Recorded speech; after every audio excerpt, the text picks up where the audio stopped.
Magandang araw mga kaibigan. Ako mga kaibigan, mainit itong pag-uusapan natin. Sa wakas, Senador Marcoleta, kinasuhan na. Nako, abangan nyo yan ang pag-uusapan natin. Pero bagong lahat, pakilike muna ating video, pakishare na din po at subscribe na po kayo sa ating channel. Alam nyo mga kaibigan, nagsampa na po ng reklamo sa Ombudsman ang grupong Kontra Daya sa pamumuno po ni Danilo Araw laban kay Senator Rodante Marcoleta. Dahil umano sa hindi nito pagbibigay ng detalye ukol sa kanyang campaign contributors, lalong-lalo na din sa mga campaign donor. Malay ba natin mga kaibigan kung meron dyan yung mag-asawang Diskaya na nagbigay ng finance o campaign money dito kay Rodante Marcoleta. Base sa isinampang complaint affidavit, iginit nito ang isang panayam ng senador kung saan kanilang pinag-uusapan ang natanggap niyang 112 million na campaign donations para sa 2025 senatorial election. Pakinggan po natin ito. Mga kaibigan ko, nagbigay sa akin talaga. Alam mo, pakiusap lang nila. Isa lang. Tanggapin mo ang tulong namin sa'yo. Okay. Congressman ako noon Kong, kami po ay naniniwala na karapat dapat kang makarating sa Senado. Tanggapin mo ang halagang to. Marami sila. Isa lang ang kanilang pakiusap sa akin. Ano po yun? Ano yun? Sana wag muna kaming i-disclose ang identity. Yun mga kaibigan, pinakiusapan at sinunod naman po ni Senador Marcoleta. Wala namang sanang masama mga kaibigan sa pagtanggap ng mga campaign donations kasi okay lang naman yan sa batas natin. Ang hindi maganda talaga mga kaibigan yung ang magbibigay ay isang kontraktor na nangungontrata sa mga government project. Matindi po yan. Oo. Pangalawa mga kaibigan, yung may nagbigay sa'yo tapos hindi mo inilagay sa iyong sose. Kailangan po yan Unang-una, sinumpaan yan. Diba?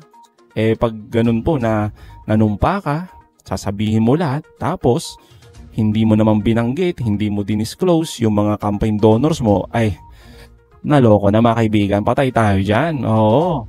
Kaya naman si Senador Marcoleta mga kaibigan, dahil sa pakiusap ng mga kaibigan niya, eto yung ginawa niya. Sa napakaraming mga reasons. Maaaring halimbawa, yung kumpanya niya ay baka makita ng administrasyon. Tinulungan mo si baka ipitin. Sipin nyo yun mga kaibigan, yung pa talaga, yung una niyang rason. Ang tindi. Diba? Baka pag-initan daw ng gobyerno ni Marcos, ang tindi mga kaibigan, nagsinungaling ka na nga, talagang i-justify mo pa. Ay nako talaga. Pero talagang tinulungan nila ako. Iba't ibang mga kaparaanan, iba-ibang ganito, iba-ibang halaga, ibang ganyan. Sapagkat gusto nilang manalo ako. May tiwala sila sa akin. Pinagtiwalaan nila ako. Meron mo batas, Nelson? Na magsasabi, pipilitin ko silang i-disclose? Bigyan mo ako ng batas. What? Yun mga kaibigan, tinatanong ni Senador Marcoleta kung meron bang batas. Kaya naman mga kaibigan, ito yung inireklamo kay Marcoleta sa posibleng paglabag sa Section 98 at 107 na may koneksyon sa Section 262 ng Omnibus Election Code. Inamin kasi ni Marcoleta sa kanyang panayam na nakatanggap siya ng campaign contributions. Ngunit, hindi niya ito binanggit sa kanyang Statement of Contributions and Expenditures o kaya naman, sa madaling salita, SOSE. Dahil ayaw umano ng campaign donors niya na ipakilala sila. Ang tanong mga kaibigan, bakit ayaw nilang magpakilala? Di po ba? Bakit? Sila ba ay drug lords? Di ba? Bakit ganun na lang na ayaw nilang magpakilala? Sila ba ay mga kontraktor? Diba? Tulad na ng mga Diskaya na hindi dapat sila pwedeng magbigay ng mga campaign donations kasi nga sila ay mga kontraktor na nangongontrata sa mga government projects. Tapos ginawa naman ni Marcoleta na hindi talaga i-disclose yung mga taong nagbigay sa kanya ng mga campaign donations. Bawal na bawal po yan. Nakasaad po kasi yan sa Section 98 ng Omnibus Election Code na dapat ilagay ang tunay na pangalan ng mga campaign donor at ipinagbabawal ang paggamit ng alias. Ang tindi mga kaibigan, Ano to nagkaroon talaga ng issue to matindi ho kasi nga nung lumabas yung kanyang salin, tapos lumabas din yung sauce niya, hindi tugma. Ayun mga kaibigan, bigla siyang napaamin doon sa programa niya sa Net25. Alala nyo mga kaibigan yung sinabi rin ni Attorney Dino De Leon na sabi niya talagang pinaplano na nila nakasuhan itong si Rodante Marcoleta at eto na po yun. Diba? Sabi nila dinadraft pa lang nun pero eto na po, malinis na. Sabi nga ni Attorney Dino De Leon mga kaibigan, hindi lang posibleng kulong, dapat din matanggal si Marcoleta sa pwesto batay sa batas. Nako, hindi to. Patuloy naming lalabanan ang mga abusado at sinungaling. Alam nyo mga kaibigan, dalawa pala itong inireklamo o dalawa itong i-file na kaso laban kay Senador Rodante Marcoleta.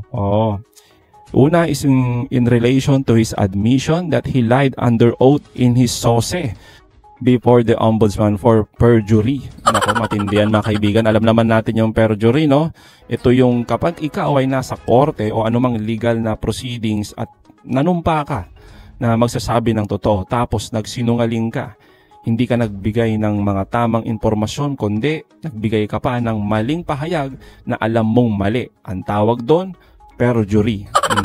So, perjury nga ba yung makakita natin dito kay Marcoleta? Well, mga kaibigan, kahit hindi naman po tayo abogado, malinaw naman po, di ba? Sa kanyang SOSE, yun ay sinumpa ang salaysay, di ba? Nasasabihin niya lahat. Pero, hindi niya nga dinisclose yung mga campaign donors niya. Dahil daw, mapag-iinitan ng gobyerno, baka daw mapag-iinitan, yun daw yung pakiusap ng mga supporters niya na wag na daw siyang i-disclose. O kung sino man yung mga yan. Nakakatakot kasi yung ganyan mga kaibigan. Malay ba natin na yung pera na ginamit dyan ay pera pala galing sa masama? O malay ba natin kung yung nagbigay sa kanya may issue ng korupsyon?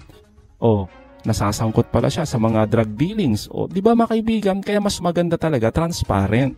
Yun na nga nakakalungkot mga kaibigan, no? Nananawagan sila ng transparent. Oh. Pero eto naman sila ngayon mga kaibigan, sa SOSE pa lang, sablay na. Tapos mga kaibigan, yung pangalawang dito, i-final na kaso doon sa COMELEC for violation of the Omnibus Election Code. Nako. Sana naman mga kaibigan, no? Sana yung interest naman ng taong bayan yung dito, kampihan.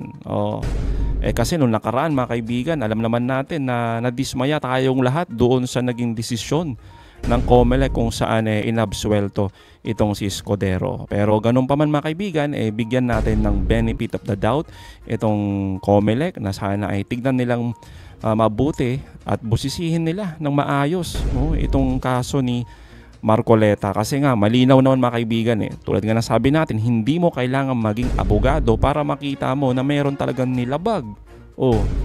Kasi nga sa SOSE kailangan daw sabihin lahat-lahat. Sinumpaan yun mga kaibigan na salaysay. Pero si Senador Marcoleta, hindi po niya ito dinisclose at aminado siya dyan. At ang sabi pa nga niya mga kaibigan, ilabas ninyo, may batas ba patungkol dyan? So, eto na mga kaibigan, sinampahan na siya at tignan na lang natin kung ano yung magiging resulta nito. Abangan natin mga kaibigan. So again mga kaibigan anong masasabi niyo patungkol dito? Comment down below. Again mga kaibigan, huwag niyo kalimutan i-like at i-share itong mga videos. Hanggang sa muli, kita ulit tayo mga kaibigan.